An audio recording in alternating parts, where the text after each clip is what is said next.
So, welcome everybody to this Mamma Mia event. This video is live streamed also on Facebook. So if you don't want to show your video, that is absolutely not a problem. But there will be room for questions after the two presentations of our speakers. And there you can ask your question. If you don't want to do it live with your microphone on or with your video on, you can just put it in the chat and then we will read it for you. So I want to thank you for your presence here today. So this is, of course, the title. It's a roaring title, Mamma Mia, Motherhood in Numbers. It's about motherhood, but also in general, parenthood and low birth rates today. So demographic challenges in Italy and in the Netherlands. So first of all, let's introduce ourselves. So my name is Carmen van den Bergh. I am the director of the Italian Language and Culture program at Leiden University. We are hosting this event, and I would like to thank our students, lecturers, assistants working here. In particular, I would like to thank my assistants, Raffaele Di Filippo and Martina De Poli, for all the preparatory work. Also, the idea to set up this meeting came from a collaboration with the Dutch Ministry of Foreign Affairs, and I would like, therefore, to thank them so much for all the valuable input and support. So when we think about a stereotypical family, Italian family, we cannot avoid to think about la mamma and I mammoni. So mothers often play a central role in running daily activities, raising children, and sometimes also they have a job to make ends meet. So who doesn't know her? Many songs and poems have been written about the Italian mother, but also political campaigns and marketing commercials take her as a central starting point. So not only in Italy, but also here in the Netherlands, the mother figure is still the pivot of the family. In the Netherlands, usually women work, but this is often part-time. And when a family is formed, it is usually the woman who prefers to look after the children at home rather than ask a babysitter. Many Italian and Dutch families choose so to continue their traditions and values of the church. This can be, of course, very positive for the children, but maybe it could also have negative consequences for career goals and pension accrual. The lack of childcare and high housing costs put young couples off. And birth rates continue to fall across Europe. Couples are increasingly having 1 or 2 children later in life. And the birth rate in the Netherlands remains stable at only at about 1.6 children per woman. In 2022, the country will have more deaths than births for the first time in more than a century. So the Netherlands has traditionally been strongly committed to freedom of choice in the field of family formation, but also sexual and reproductive rights for women. And the rights of the LGBTQ plus couples are also important pillars of the national human rights policy. While in Italy, the birth rate fell to just over 1.2 children per woman in 2022. And the country failed to reach 400,000 newborns for the first time in history. A big controversy erupted in the Italian media recently when Prime Minister Giorgia Meloni and Pope Francis met to discuss demographic challenges in Italy. And last week, tech magnate Elon Musk issued another public appeal for all Italians to make more children. So can the new generations of parents choose between being independent and career-oriented or getting married and starting family? Why do LGBTQ plus couples and immigrants still struggle to gain recognition for their children? So as we see, Netherlands and Italy have similar, but also very different problems and approaches in terms of demographics. So today we are entering into a dialogue with a number of experts to see if both countries can learn something from each other Are they going in the same direction with their policies? And what is the position of the EU on this? Today, we're going to break all stereotypes and have crucial questions answered by two experts.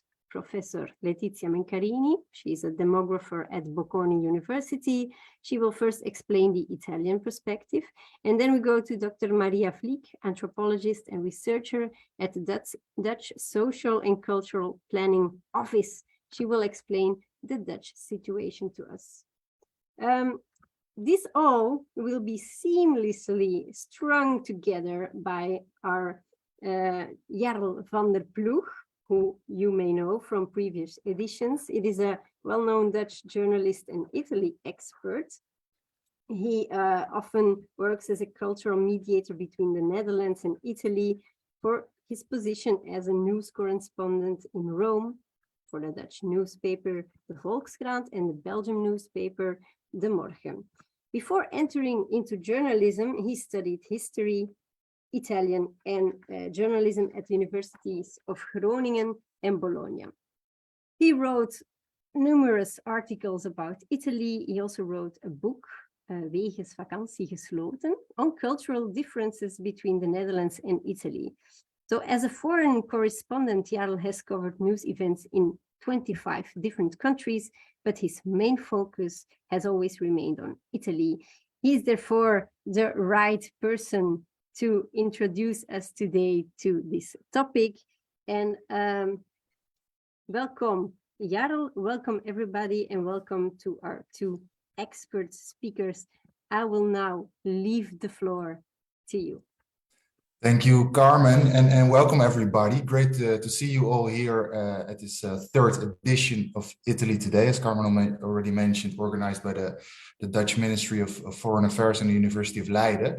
And of course, yeah, well, today we'll be talking about parenthood and demographic challenges in Italy and the Netherlands. And as Carmen also already mentioned, we're going to do that with Letizia Mencarini from the Bocconi University in Milan and Maria Vliek from the Sociaal Cultureel Planbureau here in the Netherlands. And thank you both a lot for being here. That's we're looking forward to your talks.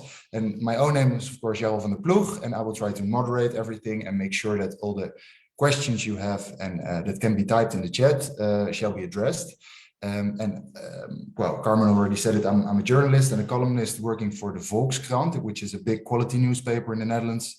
And for the Italian guests, I guess it's best comparable to La Repubblica or Corriere della Sera. And for that newspaper, I used to be the Italy correspondent for 5 years. But to be honest, I am following Italy and Italian society for a lot longer now. Well, because today's theme, of course, is Italian parenthood. And even though I personally don't have an Italian father or mother, my personal experience with Italian parenthood stems from actually a very young age. Because when I was a baby, only 1 or 2 months old, my parents moved to Assisi in Umbria. And my mother still often tells the story of the days when she went grocery shopping in the weekend in the little streets of the ancient city center on top of the hill. And that when she entered the small shop, which was really small and filled with products, she sometimes left me outside in my carriage for 1 or 2 minutes, because it was, well, not very handy to go with my carriage into a shop. And I guess being a blonde baby in 78 was quite rare, because when she came back outside of the shop, she told me there were always at least 2 or 3 Italian mothers pinching my cheeks and going through my hair. So from a very young age, I already know that there are some slight differences between Italian and Dutch motherhood, or parenthood, I should say. Because in the Netherlands in that period, my mother told me, at least, it was pretty common, for instance, to breastfeed in public. But when she did that in Assisi, it was rather frowned upon, for instance. And well, she furthermore had 2 sons and a full-time job in Italy, which also raised quite some eyebrows in the late 80s. Yeah, well, because being a working mother was, well, at least what my mother told me afterwards, not very common in that day and age. And afterwards, I went to study 20 years later, study in Bologna, and I noticed some other differences between Dutch and Italian parenthood. because my Italian friends over there, they often told me that they were amazed by the fact that I left my parents' house to study when I was only 17 years old, because they often stayed with their parents until they were 20 or even in their 30s. And they often told me they didn't understood my habit of only calling my mother once every 2 weeks for a short update instead of every day. And they were actually appalled when I tried to explain that in the Netherlands, it is considered normal to raise your children until they're 18. And afterwards, you let them fly and lead their own lives, because my friends told me that parenthood in Italy, it's a lifelong commitment. It's not something you do until you're 18 and then the job is done. But to be fair, it was only until I went to Italy on a professional level that I fully realized the differences between Dutch and Italian parenthood. Or maybe differences is not the right word, because as often happens when you start digging into a subject on a professional level, you start to understand that all the stereotypes you believed in are in fact not very true, because I always thought from a stereotypical level that Dutch parents are liberal and there's more equality between the father and the mother, and that Dutch families are way smaller than the big stereotypical Italian families. But when I started writing my first articles about this subject and actually looked at the numbers, I noticed that Dutch families and gender roles tend to be rather conservative in reality, because women still in this year, they work way less than men after they start a family. And also the other way around, Italian families are not at all big, or not big anymore, because what Carmen said, the country has one of the lowest birth rates in Europe, with just 1.2 babies per woman, which is record low. And in the Netherlands, it remains stagnant at about 1.6, if I'm not mistaken, which is also pretty low in comparison to other countries, but it was still significantly higher than Italy. So there was also a stereotype that had to go out of the window. And especially that last one, the fact that Italian society is changing so rapidly because of this record low birth rate. As a journalist, it has always interested me a lot, because it has humongous effects on almost all parts of society. So how to page for this ever-aging population in a while? How do politicians react? What does it mean for migration, which might be necessary to have a big enough working force, but it's also one of the biggest political topics in today's Italy, but also in today's Holland. And there are way more questions. So what are the social effects, for instance, the economic effects? Does this mean the church is losing power in Italy? Will it finally change the way a majority of Italians look at same-sex couples who want to have children? Will it change the strong stereotypes about staying-at-home moms, about mamoni, of course? Maybe even on a more fundamental level, from an Italian point of view, will it change the strong role family plays in Italian society? All fascinating questions that can be answered from as well as an Italian but also a Dutch perspective, since both countries are going through a similar change concerning parenthood. And therefore, I'm really happy to be present here, because it's exactly that subject we're going to talk about in the upcoming hour and a half. So for the first talk, we go to Milano, where Letizia Mencarini is a full professor of demography at Bocconi University. She's working at the Department of Social and Political Science, and her research interests focuses on family demography. So that's life course analysis and low fertility and the transition to adulthood, or family formation and disruptions. And of course, she's also an author of numerous papers in international scientific journals, and wrote books about women and job markets and fertility, and also for a more general public about the demographic trap in Italy. So basically what I'm trying to say is thank you very much, Professor Mencarini, for being present today. And the floor is yours, so to say. Thanks a lot for this introduction. Thanks a lot to Carmen for this invitation that it seems very interesting, and for sure we'll learn a lot. I never lived in the Netherlands, so I'm really interested to understand more about this country. I have lots of job collaboration with Dutch people, but probably there is so many things to understand. Thanks a lot also to Jarl for have risen already so many points. I mean, we could already talk for hours of each word he has said. And today I will choose the average perspective. So I'm a demographer. I don't look at specific people, but I look at the trends of what the population have. So myself, I'm probably sometimes representative as everybody was of my country or not. For instance, while Jarl was talking, I think that yes, I'm a short, dark Italian woman, but I have 2 blonde children. And I've left my parental house when I was 18 and to study. So there are not only people living so late, but for sure, the averages told us different stories. So, you know, and in general, I can say that it's very fascinating to see how a country stays in their tradition, in its tradition, and Italy for sure stays and is embedded in some cultural Italian tradition of families, of a certain also concept of parenthood and motherhood, but at the same time, how much is changing. And so you will judge then from the few data I'm presenting, because of course I cannot tell you everything, but I'm very open then to share other comments. So tell me if you can see my presentation. Yes, okay. So we start simply from some figures, so from the current situation. Maybe it's better if I change glasses. I cannot see very well with this. So yes, the number of births in Italy is getting down a lot, and we are in the last 2 years, going down the threshold of 400,000 children.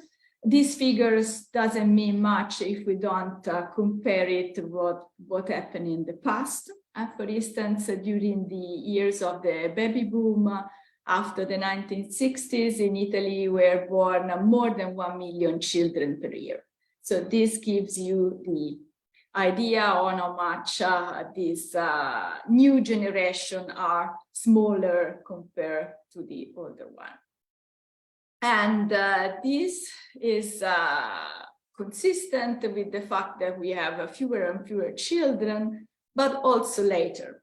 So here I just reported the TFR, that is the total fertility rate, so the mean number of children per woman in the last 12, 13 years. And as we said, yes, we are just above 1.2 at the moment, 1.24.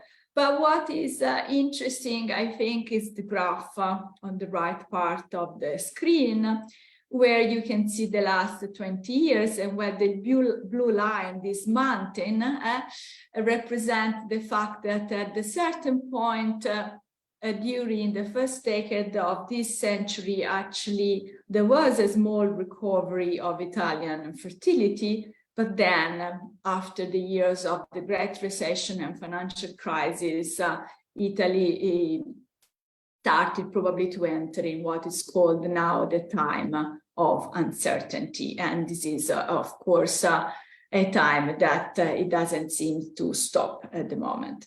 The dotted line represents the average age at childbearing for Italian mothers.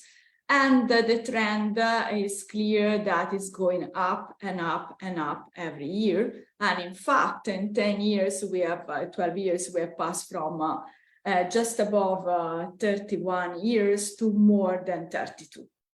And this, of course, is something that is quite interesting and important in our landscape.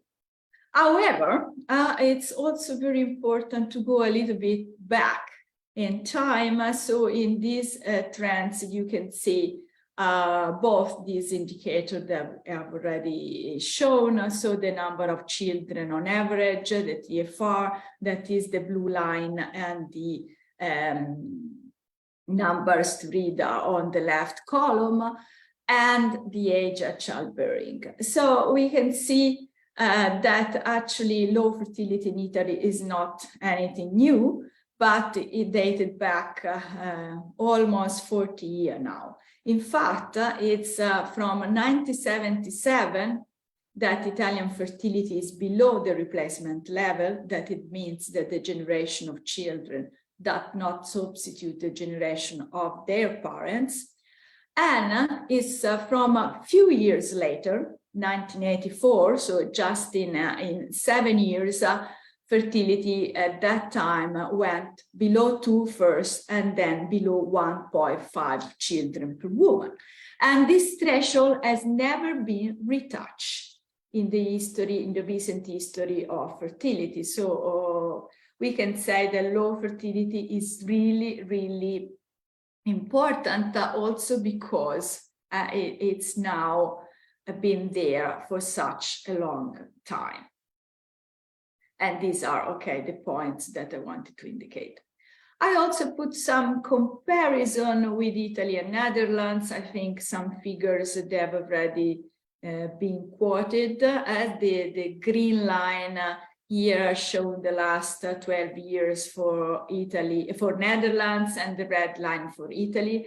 So Italian fertility is constantly below the Dutch one, and as you can see, is becoming also farther from the average of the European Union, considered with 27 countries.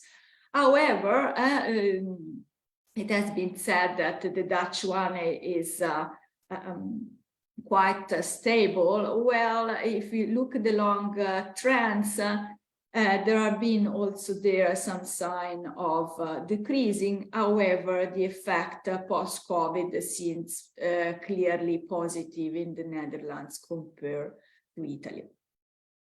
How these two countries can have such a different level of fertility? Well, about the cultural system, maybe we have time to talk later.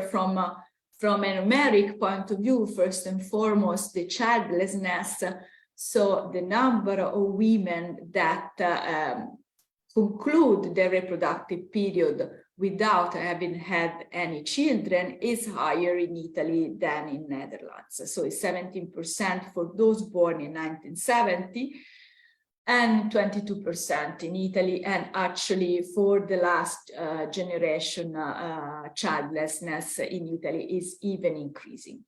But what is interesting are also this bar where you see the age at childbearing for women at the first child, second child, and third child. So what I showed before is the average of all the children born. If we look at the first child, it's clear that both Netherlands and Italy are have a little bit higher age compared to the average of European Union, but the starting point, the onset of fertility in Italy is particularly delayed. And then this doesn't continue less with the second and especially with the third child, simply because there are less third children in Italy compared to Netherlands. So as you can see, in Netherlands, there is this sort of growing age at the three parity, first, second, and third children. That is actually quite late also there, but it seems that more people and more couples are able to have a higher number of children than in Italy.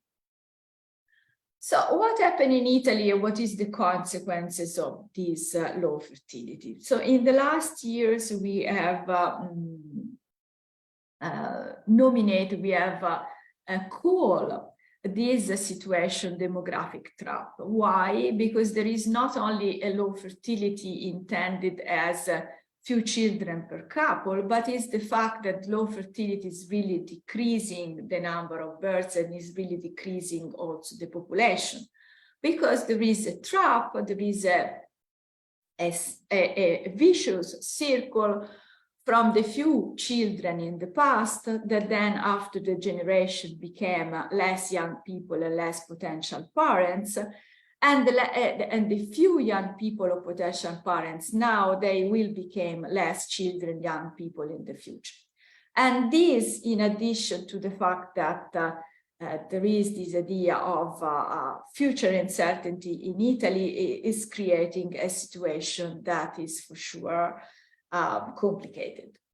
So the number of births every year, so that less than 400,000 children born lately, depends actually from two determinants. So it depends from the propensity of people to have children, that is how many children women or couple have. But this has to be multiplied also by the number of potential parents. So if the low fertility has decreased in times, and especially the persistence of this low fertility has increased in time, has reduced the number of potential parents, and the generation of children do not substitute the generation of parents, then there is, it takes place this demographic trap where few children of today will be the few parents of tomorrow. So only if the number of children per couple or per woman will increase substantially, we can see the total number of children recovering or going up in Italy.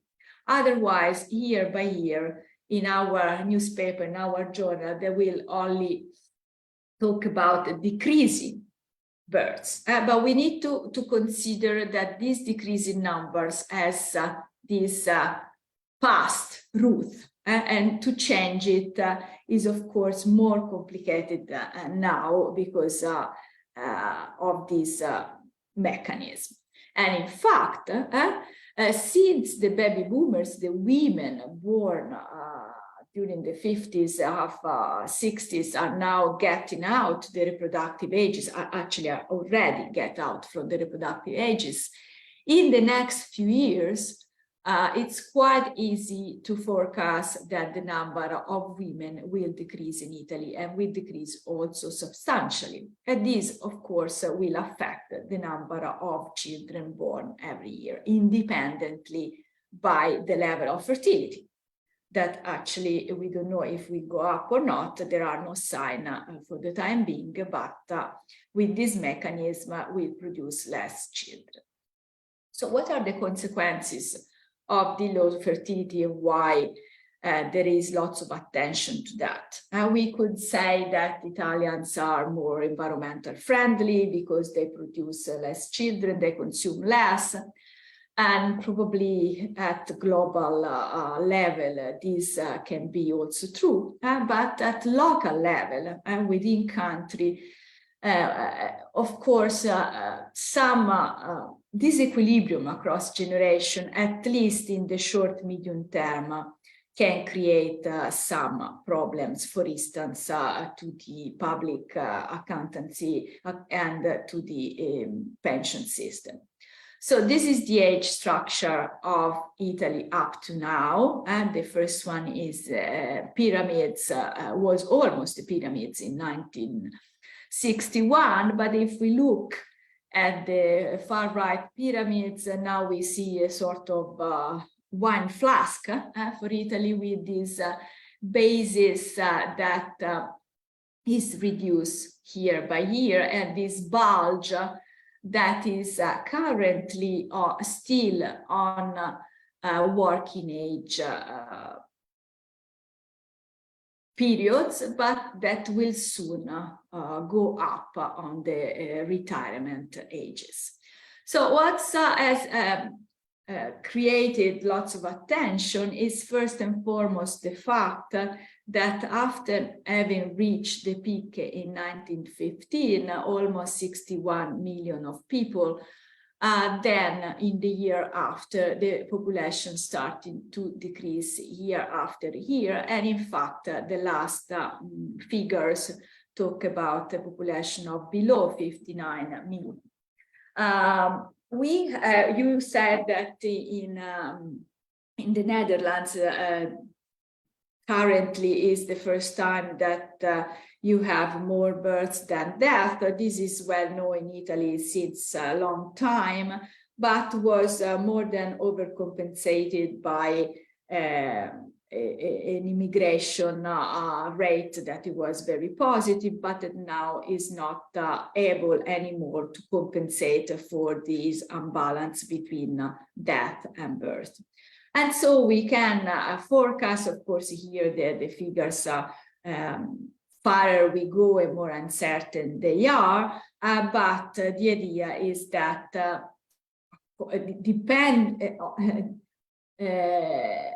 dependently on how many immigrants or immigration we will have and what will be the fertility, but in any case, the population of Italy is previewed to decrease in the next decades. And this is at the same time with the fact that the elderly has increased a lot. So the population above 65 considered that it was less than 5 million in 1961, and now is almost 14 million, and it will be added another 5 million from now to 1950, and at the same time, the young population is decreasing a lot, especially one of the very young people. So as consequence, the mean age of the population is increasing, but what creates some worries is mostly the fact that the population in the working age is decreasing, and is decreasing quite substantially, will decrease quite substantially from today to the next decade, and probably it will be almost 9 million, 10 million less from now to 2050. This together with the fact that the ratio between population in working age, so from 15 to 64, that then of course is not all active, is theoretically active because it's working age, but only percentage of these people work, and the dependent population, so the very young people and those above 65, will pass from 3 to 2, so 3 in working age, 2 in independent age, to 1 to 1 in 2050. This is a very quick passage due to the fact that the baby boomers are all moving soon in the old ages, and so the elderly population will rise both in absolute and in relative numbers in the Italian population.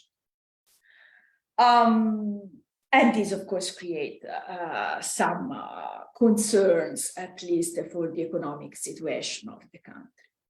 But let's go back to the explanations of this situation. So low fertility is for sure not destiny, can be changed. We have lots of examples in Europe, from France to Scandinavian countries, but especially more recently Germany, where specific policies and lots of attention to families and children have been able to maintain a decent level of fertility. I say decent because actually all the countries in Europe are now below the replacement level, so that they are technically all low fertility countries.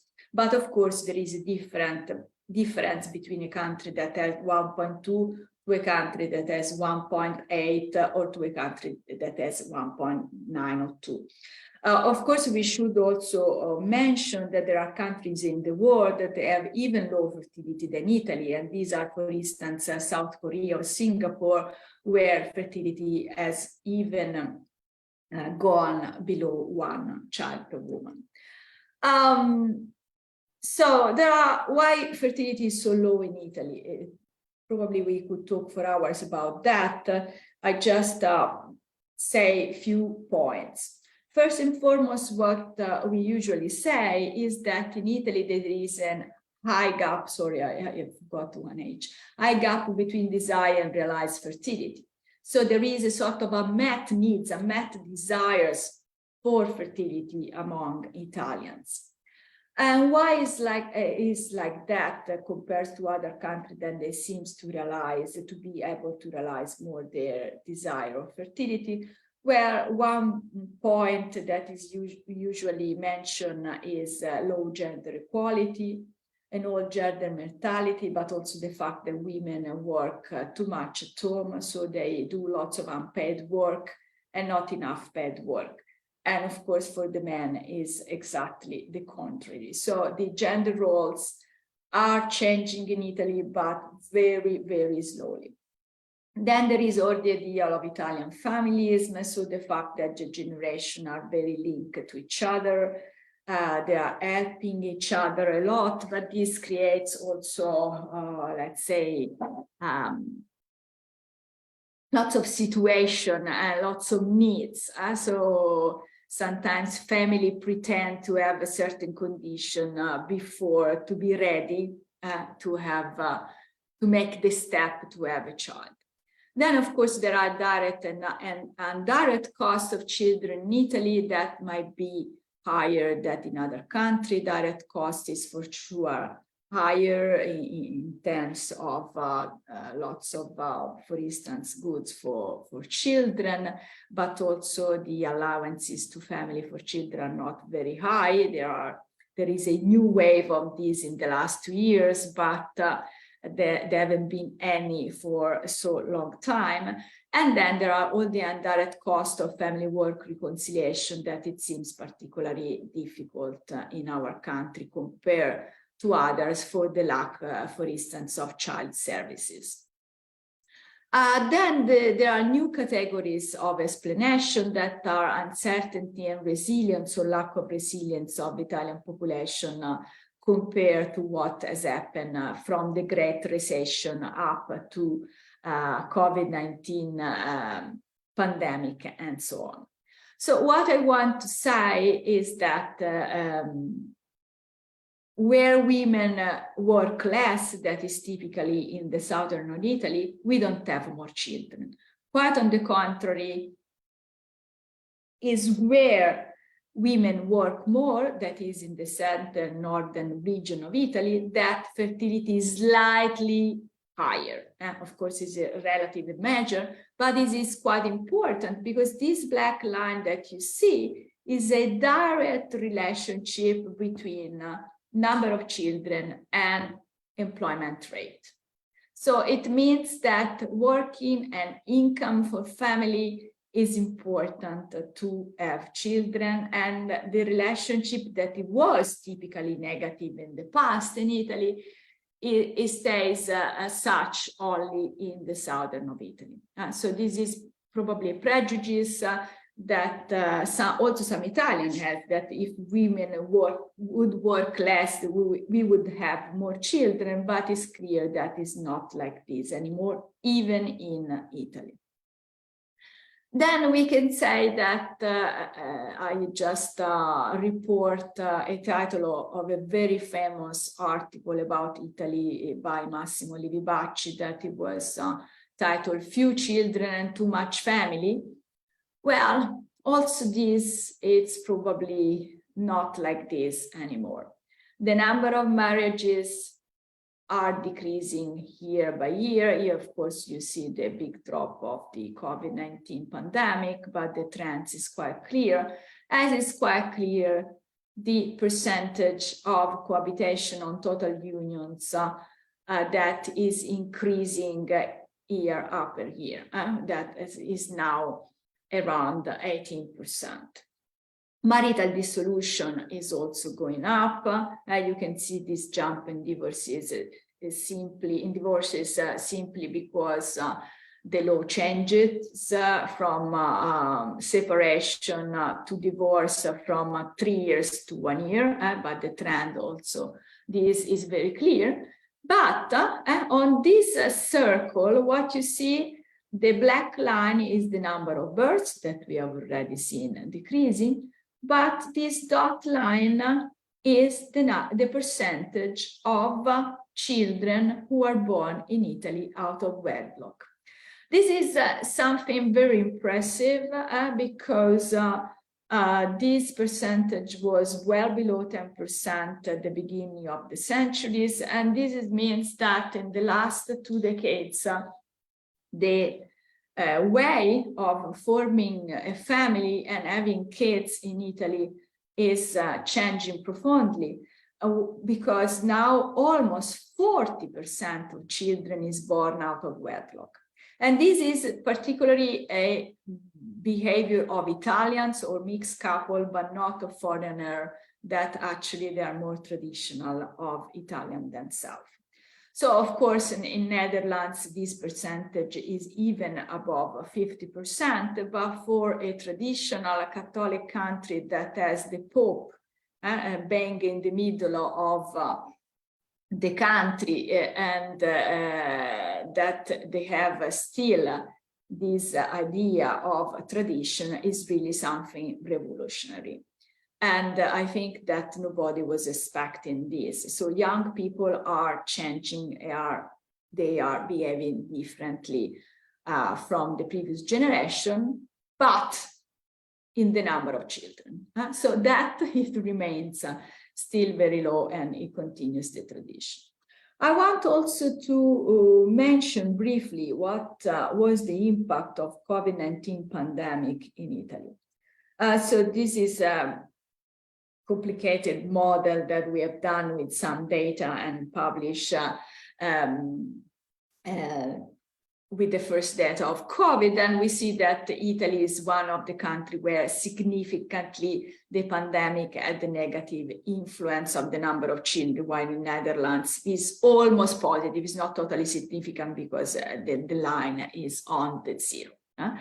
But what is more interesting about Italy, and this is this big arrow on the left, is the fact that for the first time in Italian history, there were some specific measure of economic support for families. And this seemed to have in Italy, more than in other countries that already have a strong welfare state and support for families, a positive effect. So the total effect was negative of the pandemic, but it would have been much worse without this economic support. And the fact that something happened and the fact that Italians react to the economic support, this is something very important in terms of future policies if we want to do. So another element to be considered are the condition of young people in Italy. So we said that the onset of childbearing is particularly late for Italians, but this is not the only behavior. So in Italy, there is the postponement of all the steps into adulthood, leaving home, as already been said, forming a union, being independent, being autonomous economically, and then also having kids. And Italy, unfortunately, has also a record in Europe that is the one of the number of needs. Needs are those young people below 35 that they don't do anything. They are not in employment, they are not in education, they are not in training. So either they be unemployed or simply doing nothing. And if we look at this graph on the bottom part of the slide, we can see that Italy actually is very up. After Italy, there is only North Macedonia, Montenegro, and Turkey.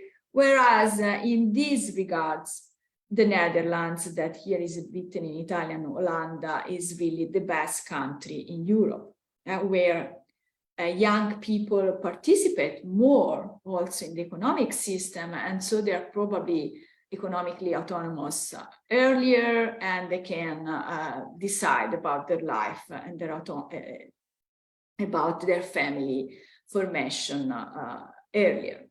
The increase of unemployment that there have been recently, unfortunately, has not touched very much the young people also in this last data. So what we can do? Well, first and foremost, the narrative is that Italian society is not family friendly in general. What we should do, well, we know that it doesn't exist a perfect policy. This we know for several studies and for several other European example, but what it works is really the combination of different measures that put potential parents, young couple, in the position to realize their desire. So women at work, family income, services, but also everything that put young people in the position to decide for themselves. I also report a new interpretation of Italian law fertilities that report new words. So the words are positive narrative of the future and the parenthood against these sort of lamentation and negative narratives about young people in Italy. The famous mammoni, as we was said, that maybe they're not all that. The fact that Italy has a lower, one of the lowest trust in adults and in institutions in Europe, that for sure affect, for instance, the propensity to leave children in childcare services. The fact that individuals and societal resilience is not built, is not so high, that create uncertainty and fear of the future, that they are really the fact that they need to be now work against if we want to see our society to be more family friendly and to create a different narrative also about motherhood. I always remember that from Eurostat data, Italians are those who said in higher percentage, almost 70%, that a child suffers if the mother works. So if we don't change this mentality, it's very difficult, of course, to change the situation. So thanks a lot for your attention. I hope I haven't talked too much. I just report a report on the general Italian population made from Italian the Society of the Demographers, and this is a book in Italian about genitore cercasi, that it means looking for parents. That this would be a way to get out this demographic trap. Thanks a lot. Thank you very much, Professore. It was a really fascinating talk, and it at least opened my eyes, because when you think about Italy on a, what I was saying before, on a stereotypical level, you might think that family is it's basically the country where family is almost sacred. And now you said Italian society is not family friendly based on numbers. So I think that really opened some eyes, and well, really fascinating talk. And now we return to the Netherlands, to Dr. Maria Vliek. She is actually an anthropologist, which means that she is accustomed to look at trends and changes maybe from a smaller perspective than demographers are used to. She works at the Netherlands Institute of Social Research, the Sociaal, Cultureel Planbureau.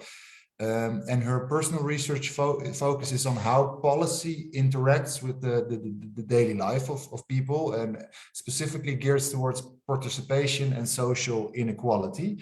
And besides anthropology, she also has a background in religious studies. And she received her PhD from the Radboud Universiteit in Nijmegen 3 years ago in the Netherlands. So Maria Vliek, I think everybody is really interested in your talk. So I'll shut up now, and the word is yours.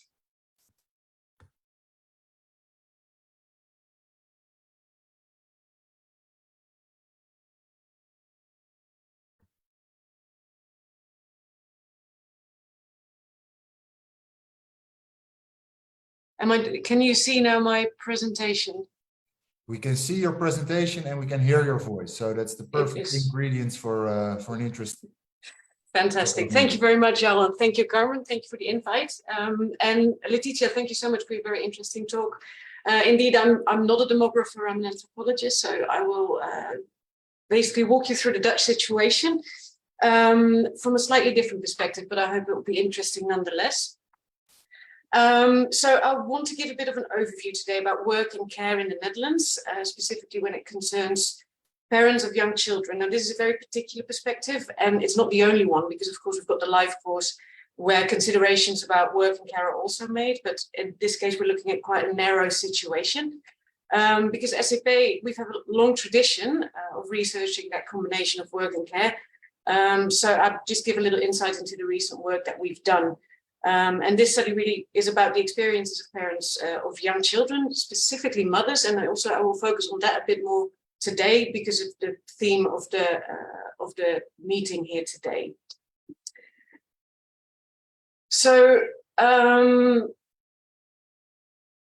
now lost some of my notes. Oh well, I should be fine. So here is the Netherlands. We are thought to basically be sort of a part-time paradise, right? And we've got very high labour market participation in persons of women. It's one of the highest in Europe, but that also means that we've got the lowest average amount of hours in the Netherlands. So most stress is then also self-reported among full-time working mothers. So you would say like there is something to say for this part-time construction. There's a lot of benefits people see to it. And that's why a lot of people say like it's a really great system in the UK. They're very interested in it. But there's also some downsides that are being seen, especially by politicians and politics at the moment. That means because there's low rates of financial independence for women, and there's a significant pay gap that we are dealing with, as in many other countries. And of course, it's also got consequences for pension inequality. Now, so this is a few numbers that sort of show you what this situation is like. So here on the left. Wait a second. Am I the only one who isn't actually seeing numbers? Because I still see the first slide only. Oh. Yes, me too. I see your first slide. You should click on presenting. Enable editing and then present. Does this work now? Yeah, perfect. Thank you. Then you've also missed a slide, I'm afraid to say. But I've told everything, so you should be okay. So these are some numbers that basically show the how this part-time situation has come to be. So here we see what women do when their first child comes around. These are numbers all from the CBS, Central Bureau of Statistics, by the way. Just over half stays in the same amount of employment as they did before the first kid came around. And nearly 50% then lessens their hours when children come around. For men, this is significantly different, as you can see. Like 93% actually stays employed in the same amount of hours or works more. And only 6% quit work or works less. Here in the middle, you can also see what that does for your pay gap. For men, they don't make that much less, 2 years before and 5 years after the birth of their first child. But for women, of course, this drops quite dramatically, even though we see a bit of betterment in recent years. That women work part-time, you can see a lot more. You can see here as well. So so basically the light blue is 35 hours or more, which is considered full-time, which is not that much, as you can see, especially compared to the male counterparts. This also, when we look at parents, this also balances with the amount of hours that we pick up daycare in the Netherlands. And my apologies for the random numbers here, but I couldn't find any better. But this number here is the average amount of hours of daycare per child per month, which equals to basically just under 2 days a week, which means for those remaining 3 days, people have to look for other options, and people do look for other more informal options. Oh. So is this a part-time paradise, and how did it come to be? So basically, a little bit of history here to make that a bit more give it a bit more context, like before the war and after the war, like that sort of time, that mums didn't have to work was seen as like, this is a sign of welfare. What a luxury that we women do not have to work. We can afford all this. But of course, at the end of the millennium, it's actually, it sort of turns like we can't afford all this welfare. So women, you got to go to work. And to that end, from companies and from the government, part-time jobs were seen as a labor market instrument for women, especially because, you know, during the children in the Netherlands, when they go to primary school, the school hours are very short. So part-time jobs were really seen as like women can go work out outside of the house, but they still can also like take care of their responsibilities within the home, which was thought very important. This realization that women should go to work came quite late in the Netherlands compared to other countries, which is partly to do with the long-lasting Christian Democrat traditions that we have in the Netherlands. Because it wasn't until the 90s and 2000s that they actually, that policy and politics actually thought that childcare could also be seen as an emancipatory instrument to get women to work, because before that it was just seen as fun for kids, not so much as something that could help women enter the labor market. During this time, like 90s and 2000s, when the government really wanted women to work more, you also saw some emancipation policies, but they were quite temporary. So they did actually set some goals, like men and women should not just work more, but also men should care more. So they actually tried to implement that, but that sort of died a very silent death again, and it was never seen after about 2002, 2003. So what this effectively created was a 1.5 earner model that we are still in today. And because these part-time jobs were given to women only, you can see that in female-dominated sectors today as well, a lot of part-time contracts are only granted within these sectors, or are definitely the preferable mode of contract. So, and in more male-dominated sectors, you see that that is basically impossible to get any part-time contract. So this is sort of, and this and many other reasons contribute to what some have called the part-time, the deeltijdklem. So it's like the part-time trap that we're in. So the role of childcare in this, because we have looked at in this study, and this is, like I said, it's not for, there's a lot more to be said along the life course, but if we look at like this particular time in people's life, the role of childcare policies we've looked at as well.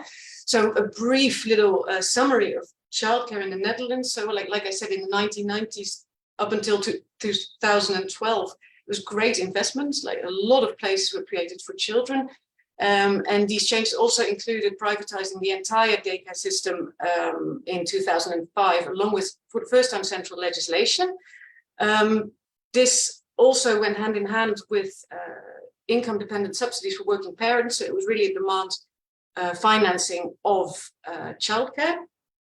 But after the recession, the subsidies were quite dramatically cut, and the childcare really suffered from that, the market system. And currently, that's also led to partially, I would say, the labor market shortages, which basically means that we've got quite a scarcity now in child places, and it's increasing. Also, what's currently happening is the revision of the finance system that they're planning. But I will say, if anyone's interested, please do email me. But that's a whole different story. So the role of childcare for parents is whether or not they will actually take up childcare. It's got a lot to do with, first of all, the perceptions they have of the quality and safety that they see. How do they view childcare as, also compared to how they view parenthood. So what do they think is the role of the parent? Is a very strong norm in the Netherlands at the moment, which is very much tied to that perception that 2 days is enough. Of course, another condition is like the availability and the costs. Because of the strange system of financing that we have at the moment, someone, like, quote unquote, told me, is like, I don't think there's a single parent in the Netherlands who knows what they pay for daycare.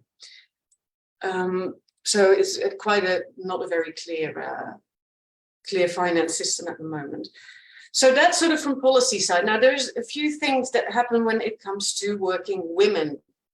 There is, because of the labor market shortages, and this comes in waves, this discussion, part-time women should work more. And it's a popular trope that we talk about the part-time princess. And to be honest, it's actually quite a small percentage who's convinced that this is the case, but they're quite loud. And it's like columnists and commentators like Jort Kelder, these sort of people that really like to talk about the part-time princess who works for fun. She's lazy, she's taking luxuries that society really can't afford. She holds the key to the shortages, and most importantly, why is she getting emancipated? Like, come on, get to work. So this is the sort of trope that you see now, that women really should pick up some more work. So that's one that we see, but actually, there's also another one. Are we becoming more equal? Is this really the way that the Netherlands is going? Is this also what everybody wants? Because perceptions, this is recent data, also from 2022, there's still that mums really should care more than dads. You can see it here, like if this one's the mum, this one's the dad, this is the kid is 0 to 4 years old, and less than 20% thinks that mums should or are allowed to work 4 or 5 days. So 2 to 3 days is really sort of the ideal, but there's also people say you really should stop working when you have kids 0 to 4. For men, this is obviously very different. As the kids grow older, women are allowed to work a bit more. So these perceptions are still quite persistent that mums are really the ideal caretaker. So if women would then decide to work more, this whole trope becomes also, it's like you're a horrible mother, you're a career bitch, like you shouldn't be doing this, you're not taking care of your children. So this is really this dual discourse at work. And we see a third. And that's the whole, on the social media, there's this whole Instamum, #mumlife sort of trend that we see. And that is doing something else. That is centralized motherhood again. It's really glorifying and also commodifying, of course, motherhood. And there's two tropes of that. So on the one hand, you see the glamour, like what this mother is describing is like there's clean and shiny toddlers. They're dressed head to toe in designer duds, playing with handmade toys, lovingly crafted in reclaimed Scandinavian wood. So there's that sort of trope that you see. And then there's also that tries to challenge that with sort of showing reality of motherhood, which is like mine is enthusiastically smashing blueberries into the couch, wearing a hand-me-down dungarees. And these two tropes, although you would say like one is challenging the other, still they're both very much centralized at motherhood, and they make that again very much the center of what young mothers should be doing. So now we are kind of wondering, like from all these tropes around what motherhood should be, what parents should be doing, work, care, there's so much about that. We were wondering, now how do parents actually do this? How do they make choices, if they make choices at all? And what contexts are relevant for them? So basically, what's an elf to do in all this? How are they navigating it all? And specifically, from my point of view as an anthropologist, I'm very interested in how does that interact with policy? So what does policy say? How do people cope with that? So that's what we try to look at. To do that, and I'll try and keep this brief, but we did extensive policy analysis over the past 70 years, more in depth from 2005 when we got new legislation, via critical policy analysis, and then we basically ethnographically approached the topic. So we didn't do any surveys for this. My colleagues have done that extensively in the past. So here we really wanted to talk to lots of parents, observe their day-to-day lives, interview them, and see what's up. Now, for policy analysis, there is a lot to be said about it, but I will keep it very brief here. And it kind of boils down a little bit to this. So legislation does not make any mention of gender. It's basically gender neutral, even though legislation was designed in response to women should enter the labor market more. So that's an interesting one already to note. But what you also see is that a lot of other stuff that now wants women to work more is very gendered. So this was a recent campaign from the Ministry of Social Affairs that says, wil je meer werken, laat het merken. Freely translated, if you want to work more, woman, just let us know and you can do it. In one of the films, one of the adverts, the voiceover is heard that said, my husband thought it was fine for me to work more hours. And the message basically being is like, as long as you talk about it, you can work more, and your husband should also be okay with that. Now, what's an elf to do? It turns out, oh, sorry, I forgot to say one thing, and that's what Jarl noticed as well.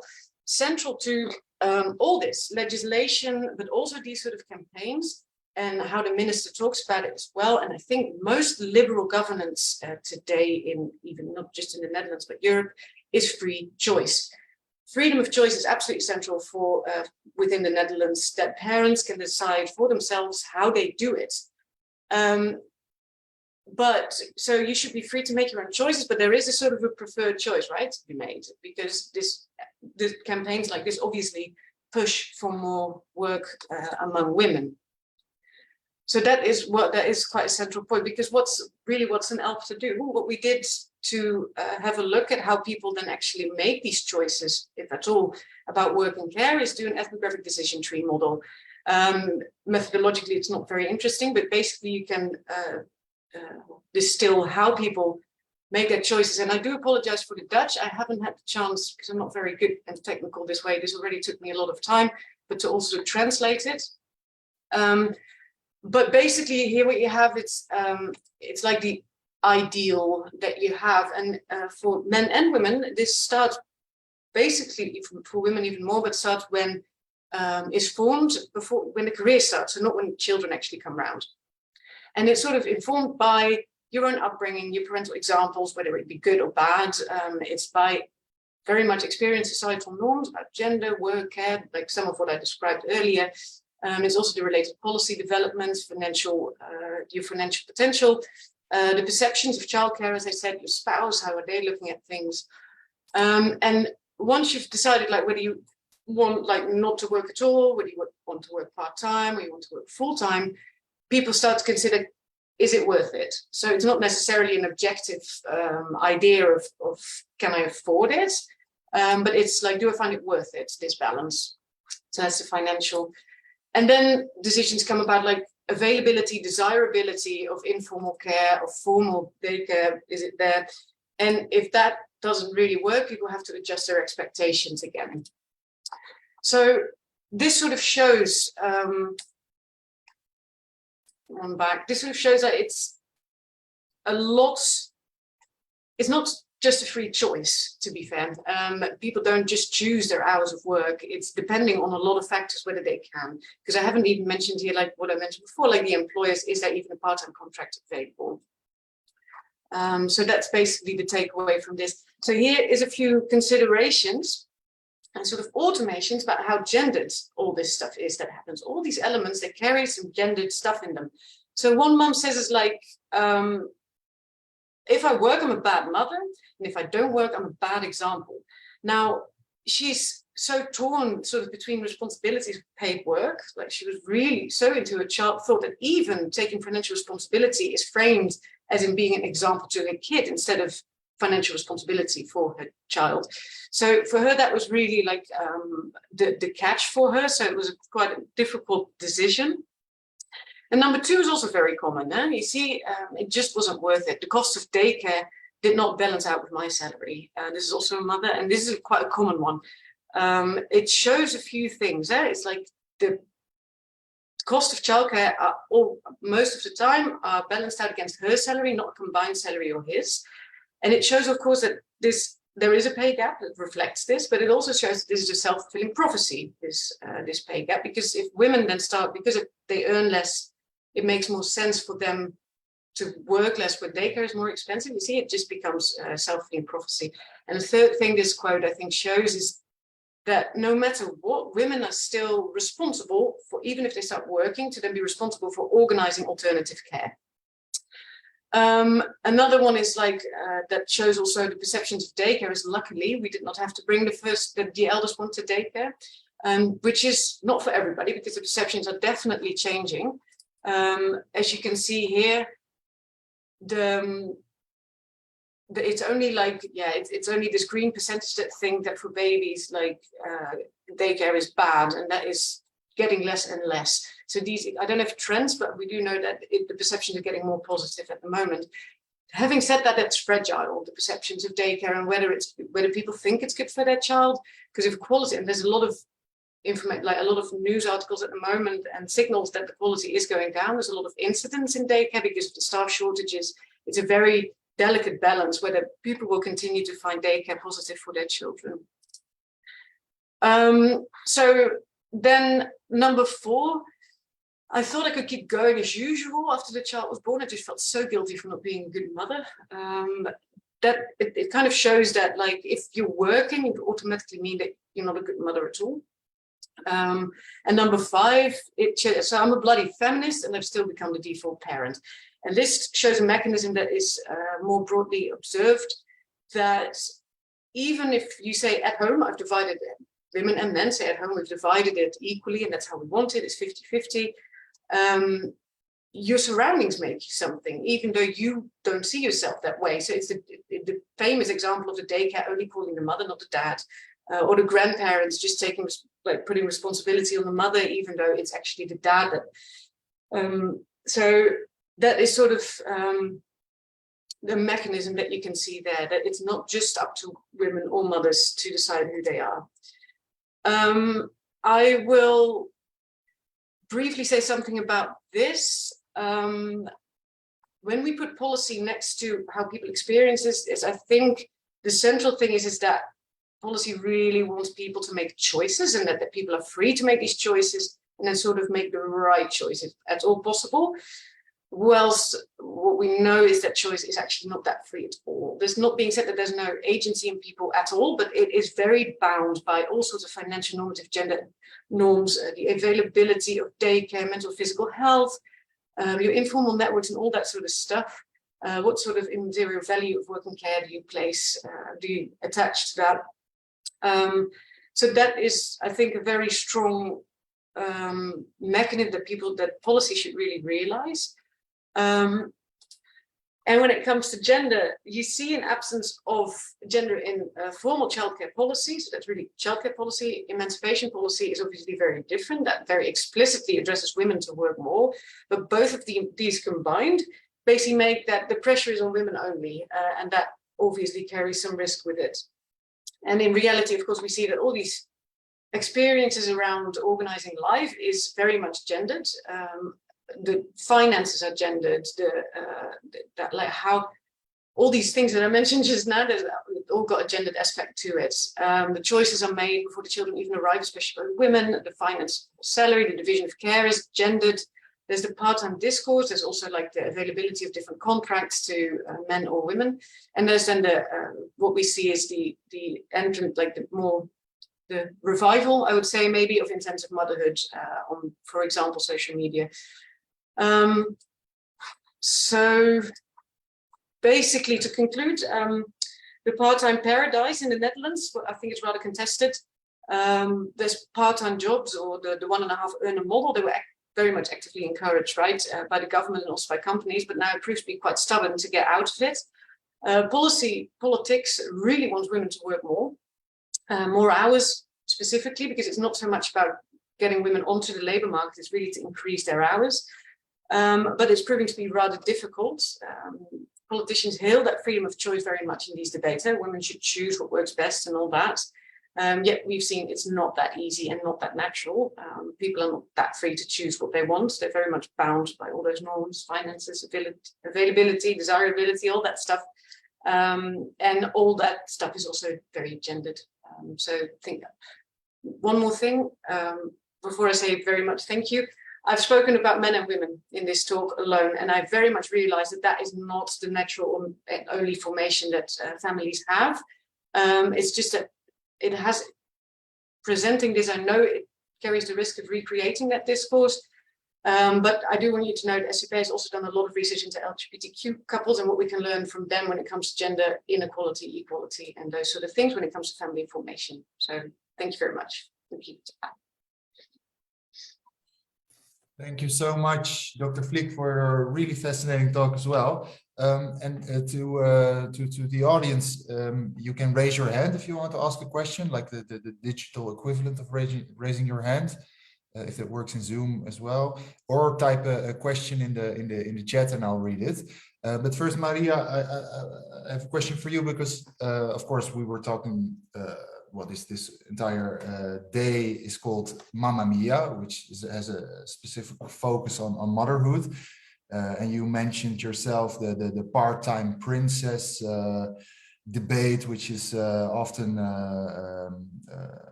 well, you mentioned Jort Kelder, but also my own colleague Sander Schimmelpenninck has a way of making a point about it again and again and again. It always focuses on motherhood, but do you think it's fair to focus so much on the role of the mother? I'm also asking it from a personal perspective, out of personal interest, because we rarely actually discuss the role of the father in the Netherlands, and I don't know if it's the same in Italy, but I can imagine with their help actually is absolutely necessary to change the entire situation, right? Yeah, I find it actually quite fascinating that historically the role of father has been discussed a lot in the Netherlands. Like even in the 60s and 70s, the second wave feminism was all about that. Like men should also pick up some of these tasks, and like I mentioned as well, like even policy, like from OCMW, like they try to implement these standards, and for some reason it's sort of become forgotten in current debates. And of course there are voices that argue for this, like men should also pick up more slack at home, and women can't be the problem solver for all society's ailment when it comes to labor market problems and care problems for that matter. But yeah, I do find it interesting that the focus, especially at the current ministry, is very much on women. Whilst we know, long-standing like societal and also from research, that if you want stuff to change, everybody has to change a bit.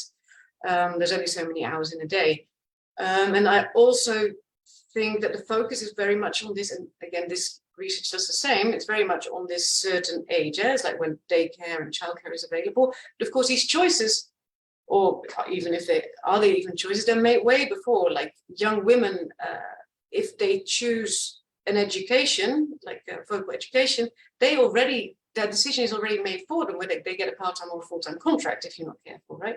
So certain jobs like nursing, there are just so many more part-time contracts. So then it's completely out of their hands. It's got nothing to do with children, whether they work part-time or not. So I think it's a very complicated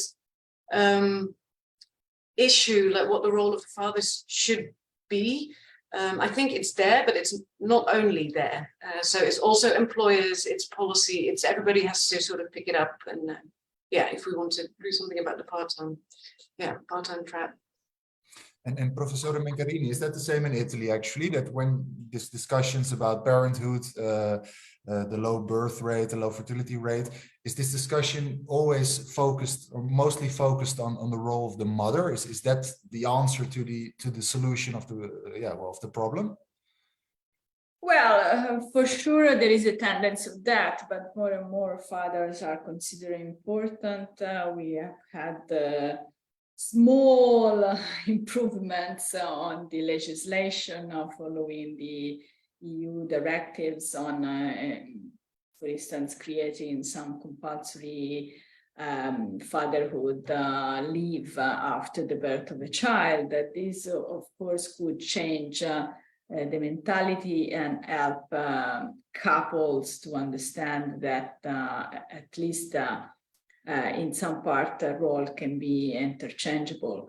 And I think this is very important, but unfortunately this also goes with the fact that there is a parental leave that is quite important and long, but is paid only a percentage of the salary.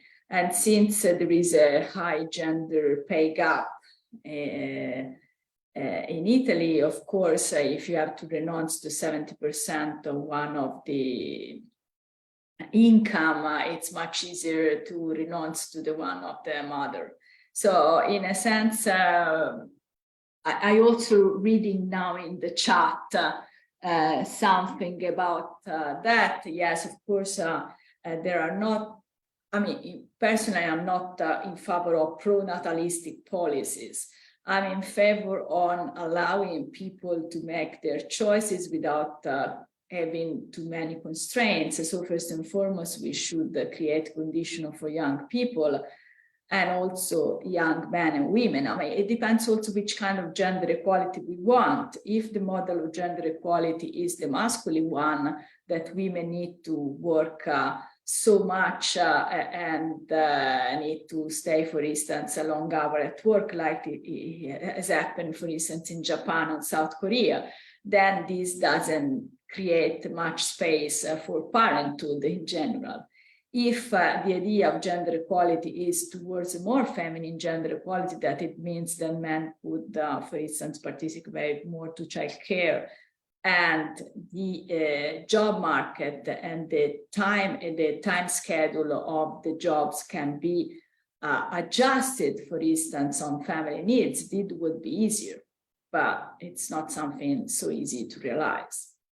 Yeah. So yes, in conclusion, usually the accusation, the responsibility is given more to women. But if then we look better and in depth, we understand that the role of job market and role of gender gaps and role of men is fundamental to reach a better society. Okay, I see a couple of questions in the chat, so I'll read one of them. This one is from Anna. It's the first question, and it's for Professor Mencarini. It says, the Italian singer Tiziano Ferro, who lives in Los Angeles, and he doesn't want to give his children an Italian passport in order to safeguard the rights of his rainbow family. And the question is Italy risking to lose even more citizens like gay people and their children now that the government is adopting a discriminatory and conservative position towards them? Yeah, I mean, the what is happening last week is under the light of any media. So we know that this is what this current government wants, and of course this doesn't favor adoption or creation of same-sex couple. Of course, I don't think that all Italian society is in favor of these new policies. I mean, I live in Milan, and the manifestation on Saturday was massive in this town, and I think that never has this time we have seen non-same-sex couple or families participating, because here we are talking first and foremost of the right of children more than the right of parents. Yeah, yeah. And more in general, this new government in Italy, which is, well, quite conservative, I think that's maybe even a euphemism, but is it changing the entire debate a lot about fertility rates and the subjects that we're discussing today? Has it been changing since the new government is in place? Well, yes, there are lots of declarations about sustaining family and fertility. Of course, the situation is such that, as I said, there is not a single smart policy that can change the situation. So if we are not attacking the needs of young people, for instance, in terms of housing and income autonomy, or if we are not resolving the problem of family and work reconciliation for men and women, I don't think it's so easy that simply devoting more money to some families, and I say some because of course there is the idea that some others should be excluded, and this is important, can really have a big effect. So there is a little bit the difference between raising the voice on what is the situation, and first and foremost know the situation to understand how we can face it, and then understand that I mean, how can I say, if you give lots of money, for instance, to to families with lots of children, you could say that this is a good measure because actually you can reduce the disequalities of this family, you can reduce the poverty of family with lots of children, but how much you would address the general problem, because these families are few. So here the problem has to be seen in a more general way. And I think that first and foremost, we need to understand that young people are becoming precious in Italy because they are rare, because they are less and less. And so in a sense, everything that helps young people to work well, to be independent, to be sure about and positive about their future, as a side effect, probably also giving them the possibility to create a family. I don't think that we can have pro-natalistic policies. I mean, now the decision to have a child is really something that is so conscious. We have seen during the COVID that each wave of the COVID has corresponded a up and down of conceivements of children. So people is not having children by chance, is having children because they think to be ready, they think that they want that moment to have children. So we need to create a condition for that.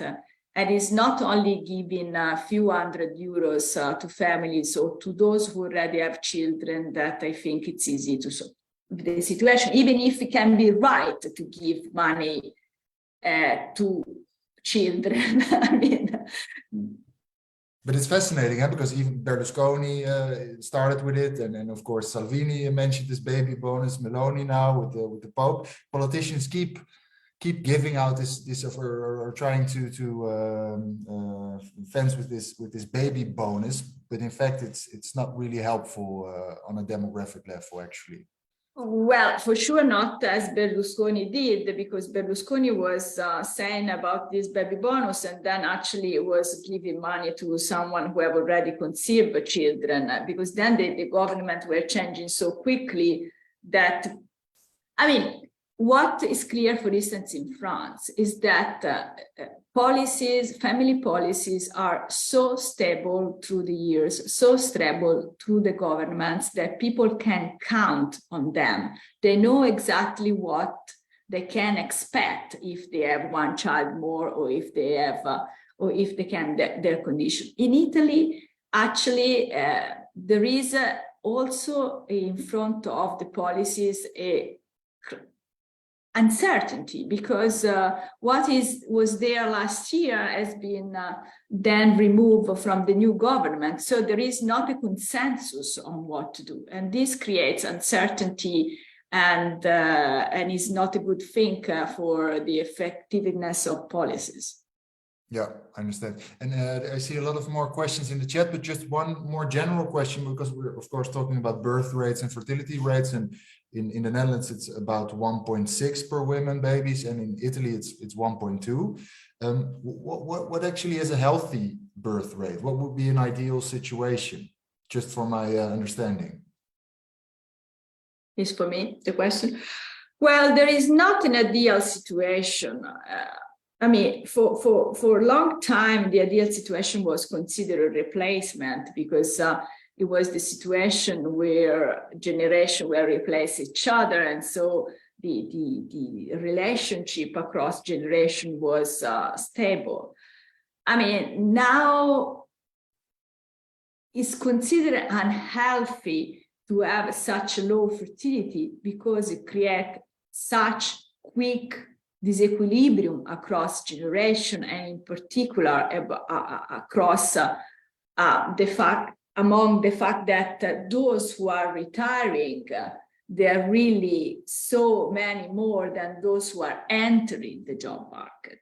But there is not a right number per se. I mean, in the long run, we can adapt and accept to have probably older society with a different relationship, but probably that optimistic period of young people during the 60s with baby boomers and economic growth cannot be such anymore in a population that is much older.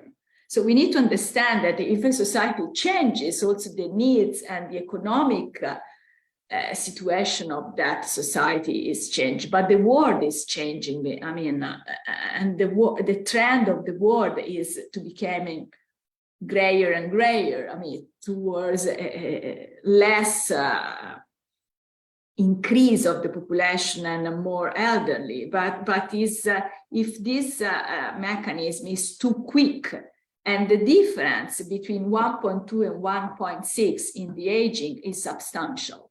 It's really substantial. Yeah, and Dr. Vliek, I don't know if you can answer this from your own profession, of course, but or your own specialization, but in the Netherlands, there's not really a political discussion about the fertility rate, right? Does it mean that in the Netherlands we have a healthy situation?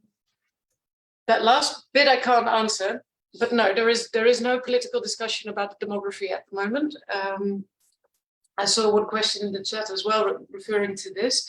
I find it quite interesting to hear now that there's a baby bonus in Italy that they're thinking about it. And it's fascinating because the Netherlands does have a similar problem. We've got the baby boomers as well. They're going into retirement. The age costs of healthcare are going to increase dramatically. Got the same situation where a younger generation is much smaller to take care of an older generation. But the interesting thing is not a baby bonus, but they're actually talking about a full-time bonus in the Netherlands, or they have talked about it. So it seems that there's a different solution to a similar problem that they are looking at, like how can we just get that labor market participation up so that the tax or income also goes up so that we can follow. So there's different ways, I think, of dealing with it. Although I'm not, demography is not one of the solutions that they'd be looking at. If I'd had to guess, I think it's also the strong liberal tradition in the Netherlands where that would really be seen as a private matter. There's much hesitance with policymakers to govern behind the front door, which of course is a bit strange because all governance is behind the front door, but that would be particularly, like a private matter that government wouldn't want to interfere with. Yeah. Okay. So back to the chat. This is a question of Barbara Suma, and it's for all speakers. But maybe you can answer first, Maria. The question is: do you think that a compulsory long paternity leave, a bit in the Scandinavian way, could help change the perception of the role of motherhood in parenting?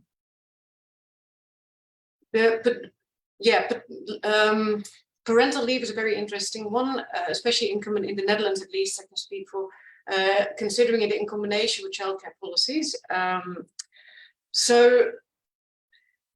the Scandinavian model, at least what I know from Sweden, what they do is they give, it's not compulsory, that's a big issue here, but it is 100%, for 1 year you can take up. Now, if you would do that, so without compulsory, I see big risks, like I said, because we also really have female-dominated and male-dominated sectors. So what could happen then, also because the pay gap is already there, that dads say, like, you know what, I'm not doing that because I don't want to have a pay. And that women, again, are actually now even longer at home. And so the pay gap would even increase. And so it could have like the opposite effect of what you want to do.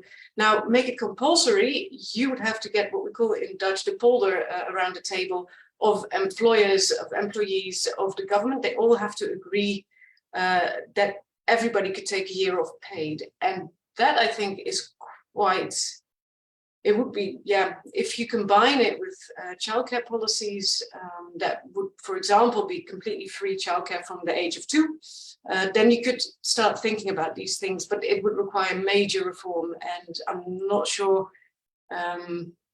if you could do that straight away. So perhaps it steps could work towards something like that. Yeah, and in Italy, would that be a possible solution, the compulsory long paternity leave, say a year, like some of the Scandinavian countries are doing, or would that be thinkable in Italy?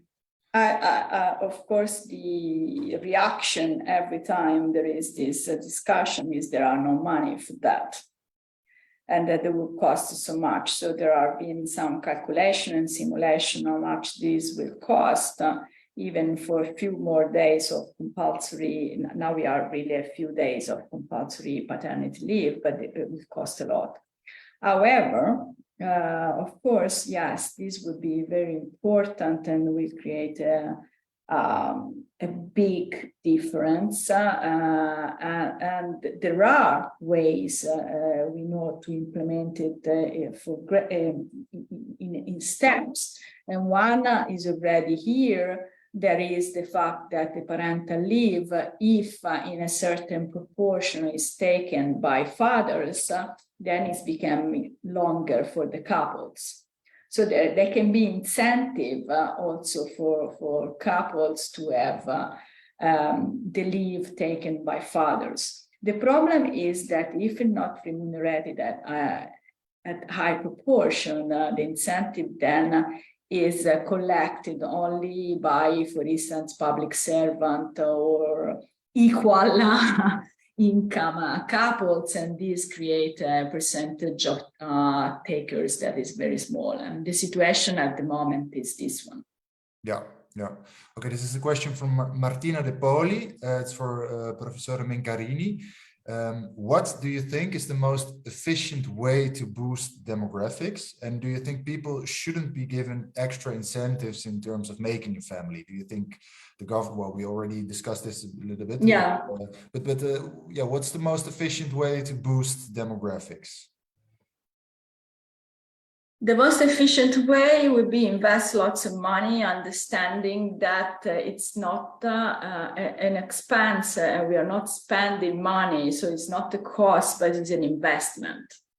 Yeah. So we need to change mentality. We need to understand that there is not a cost for policy for youth or for families, but is an investment for future generation, because the fact that we haven't invested so far, it creates so much cost now in the society that if we would have invested even less money, we would have now a better situation. So I think there is really a need of changing the terms of the problems. It's not a cost, but it's an investment. And so if it's an investment, they should be invested where there is need, especially young people and services and reconciliation.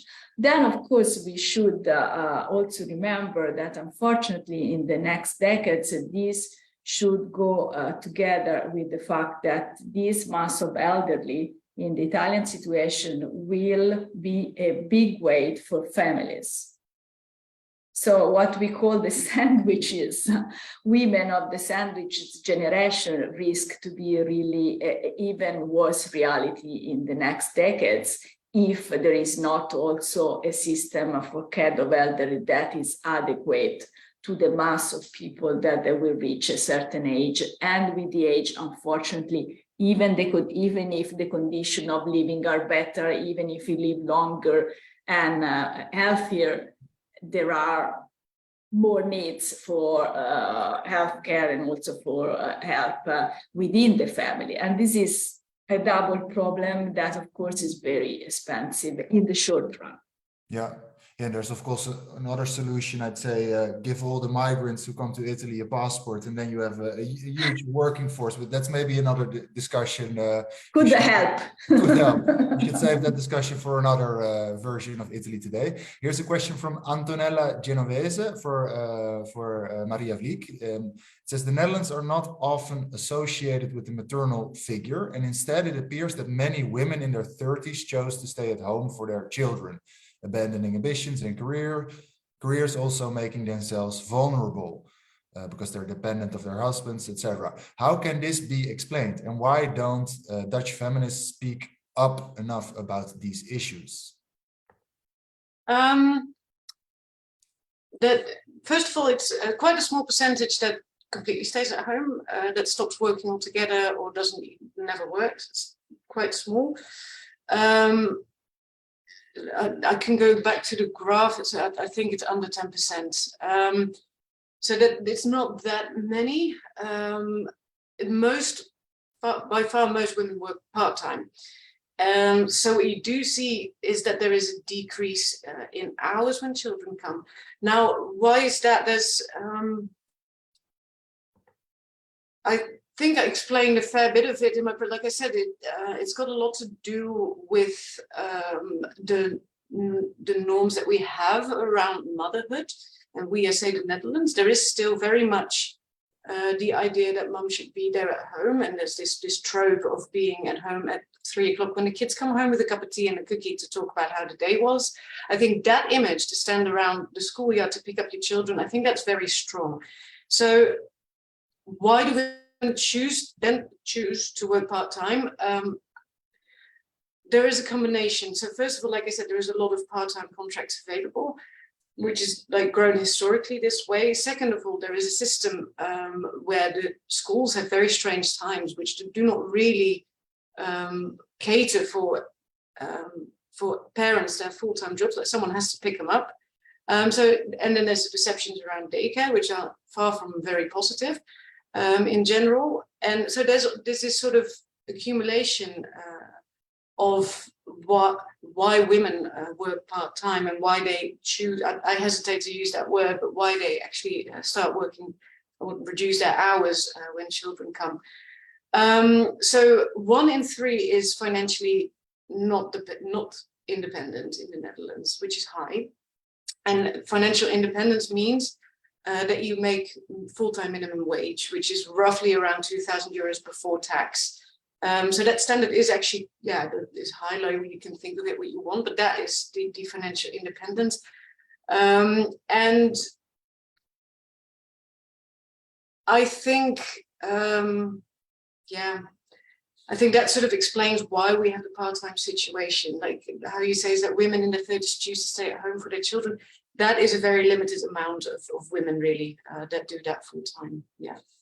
Yeah, I saw that Rafaela raised the hand, but it's down again. I don't know if you still want to ask your question. No need to do that. We went just past that point. So, okay, thank you. Then I have a question from Angela Fasulo for Maria Vliek. It seems to me that Italy refers to the demographic decline as a national emergency, the words of Giorgia Meloni, whilst in the Netherlands, it's not spoken of in these terms, although there's a decline here too in birth rate. Why doesn't the Netherlands make demography a battle point? That's the question. I think we touched on that before as well. I really think it has to do with the hesitance of not wanting to. You see, it is, of course, a point, but it's not framed in the sense of like it's a demographic problem. It's a problem of the welfare state, if we still have that. But it's more of a problem in that sense, like how are we going to cover it? And there is, like, from an SCP as well, there is really a lot of noise is trying to be made that the amount of informal carers is going to have to increase dramatically, just because not as bad as one-on-one. But I think it's going to be 1 in 3 fairly soon. It's 1 in 6, 1 in 5 or 6 now. So that, it's basically, it's similar problem, but it's just framed differently. And demography, why that is not a point of contestation, I honestly think it's just, it is so in the governance culture to not, like again, roll behind the front door in these sort of private matters. It's just not done. I could not imagine a discussion being had in the Netherlands, and that is very difficult to say because I'm Dutch and I haven't even thought of this, you see, so that makes it already interesting. It's just not a point of discussion. How it would be seen as very paternalistic if the Dutch government would do any, would say anything in this way of like, you should have more babies. I think there would be quite a lot of resistance, and but I find it hard to reflect much more on this because I simply haven't studied it. Yeah, I can imagine it will be a form of political suicide to say to your Dutch voters you should have more babies. It will be frowned upon a lot, and it would cost you a lot. It's just two different countries, two different cultures, I guess. But right, Claudio Di Felice, a question from a man. That's a good thing. I have a question for both speakers. Labor markets of Italy and the Netherlands are very different as for the recruitment system. A permanent part-time position is almost standard in the Netherlands, whereas in Italy, this solution is almost impossible. How is this taken into account at some level by governments? Thank you. Maybe first the Italian part of the answer. Why is it in Italy? I don't know if you can answer that, Professor, but why is this? Well, it's not easy to answer in a sense. I'm not a politician. Of course, what we know that part-time is not well considered in Italy, and there is sometimes more forced part-time. So it's just a way to pay people less than real part-time. Of course, this is again the situation that in the public service is much easier to apply these rules similar at European level. In the private system, it's all more difficult. But yeah, I think that if part-time is for all men and women, and if it is a choice, is for sure something that should be implemented and persecuted and done. And I think that there is not enough part-time in Italy, and there is not enough flexibility in part-time. So part-time risk when it's there to become just a way to pay less people, but it's not a real choice. Sometimes a real flexible choice, because one can have part-time for a small period and then wanted, for instance, to work full-time and vice versa. But the data tell us that there is no flexibility and easy implementation of this. Yeah, and I don't know if you have something to add from a Dutch perspective, Maria. Yeah, very briefly, I would debate whether a part-time permanent position is the standard. I think it's very gendered. What sort of like it depends on which industry you're in, whether it's part-time or full-time, whether that's the standard. There's lots of branches where it's impossible to get a part-time contract. So I'm not sure if that's really the case. But as I explained as well in my presentation, like it's really got historical formations why there is availability of part-time contracts in certain sectors, and that is really difficult to get rid of again when policy wants to. So I think it's definitely taken into account by governments. It's just very hard to do anything about it. Yeah. Yeah. Okay. Yeah, that's a clear answer. Yeah, well, I see one more question here from Antonella again, also for all speakers. I'll read it out loud. It seems to be very difficult to find childcare in the Netherlands for 5 days. Yeah, you mentioned before, Maria, the average is about 2 days, if I'm not mistaken. Maybe also in Italy. What should you do as a woman with a full-time career? I understand that most people take a day off from work, that they have mom's day and daddy's day, or they can also count on help from the grandparents. But what if those grandparents are in need of care themselves? Are you, and you are again the principal caregiver? Or what if you're an expat and you cannot count on your family's network? Is there a role of the state to provide such facilities? Yeah, for the Netherlands, whether it's the role of the state, that's a political choice. That's not up to me to decide. But yes, the problem that you address here in the Netherlands is that there's staff shortages. So it is in some places more than others difficult to get enough daycare. The waiting lists can be more than a year, which is complicated because you're not pregnant for more than a year. So anyway, it's all quite difficult. It also proves the point that it doesn't really work anymore as a labour market instrument, because if I were to be unemployed and I'd get a job next month, but I've got kids, I can't get daycare within a month. So yeah, it's definitely a problem. They reckon that by 2030, so that's not very long from now, the shortages will have like times 5. So there'll be 29,000 open job listings in just the Dutch childcare system. So it's definitely a problem. Whether it's the government's job, that depends on what the government wants to do.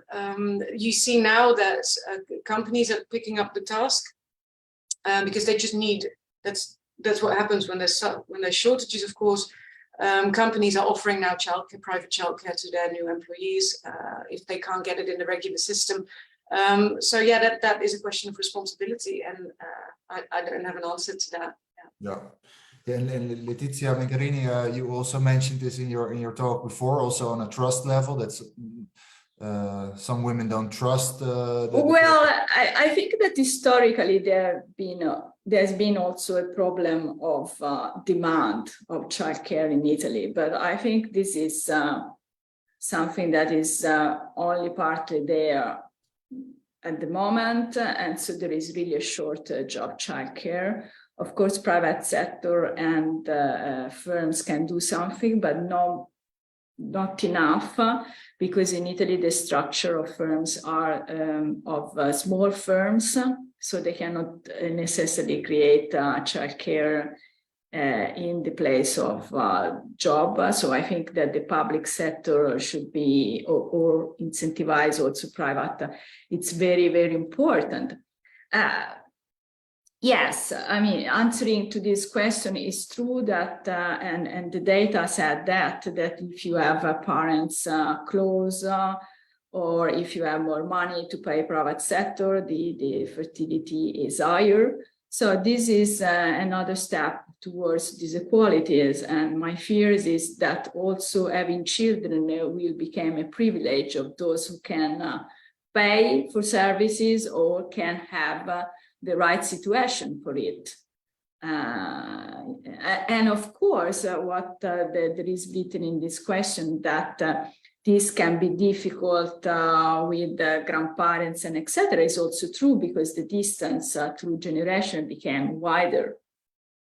So it might be two things. One, that grandparents are there, but also grandmothers work. And this is what will happen in the next generation. If my children have children early, I will be probably still in the job market. Or on the other hand, if the grandparents are too old, then they are not able to help if they're there. So I think that another important topic here is the disequalities of condition, how we can equalize the opportunity to have a family and to create services for all. Very clear, very clear. I see we're almost, it's almost 4 o'clock, so we've been talking for 2 hours already, and I see that the questions in the chat are almost dried up. I do have one personal question left, because Letizia, you mentioned, you offered a few possible solutions, of course, for the increasing of the fertility rate, but will they work, do you think? Or like in 100 years time we have no Italians left? Because like, I'm also asking it from a personal point of view, because I'm 35 years old and I don't have any children, but I don't want to have children, let alone grandchildren, in a world where no Italians exist. So please let me know if in 100 years time we still have some Italians left at this rate. Well, I think that I explained very well the mechanism of the demographic trap, that actually in a small at small level attains also the Netherlands. So in the long run, also for Netherlands, the fact that fertility is below replacement with longer time will affect the number of births and the number of population. So this is a little bit our destiny if we are not changing a lot behavior. I don't know if it's able really to change behavior. I don't know if a very higher fertility is possible in the current society. I think that, and this is a problem in general. I mean, how much the job market and much the modern life is suitable, it creates the condition to have also a nice family life. I mean, and this is not only a problem of low fertility, it's a problem of quality of life, I think, first and foremost for everybody. Yeah, yeah. But in 100 years' time, there will be Italians left? If they continue like this, there will be some. Some Italians. But then what are Italians? I mean, I've done my genetic test a few years ago, and I was detected has been Middle East, North African, Jewish, Greek origin. So what does it mean to be Italian or not? I mean, this is probably will be not a question anymore. What does it mean that there are hundreds of thousands of children in Italy who are born here, they speak perfect Italian language, they've been in all the cycle and the school education system, and they're not Italians because they are simply children of two foreign parents. So there are a lot of questions on. So I don't know what will be Italians. Italy is simply the region, but then someone will come for sure and inhabit it there, if the condition will be still feasible, since this is dependent on the environment. I mean. Yeah, that's a subject we didn't even discuss. You mentioned it in the beginning, the effect of children on climate, but that's also something for a later edition of Italy Today. For right now, it's 4 o'clock, so I think we should conclude.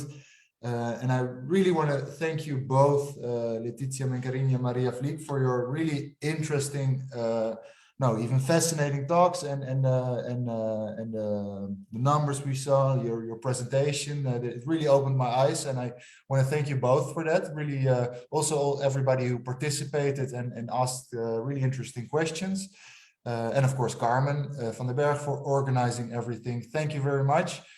I don't know, Carmen, if you want to say something concluding or not. I am really happy that we did this conversation today, because it is really interesting. We had a lot of questions popping up, and we could actually continue, but of course time is up.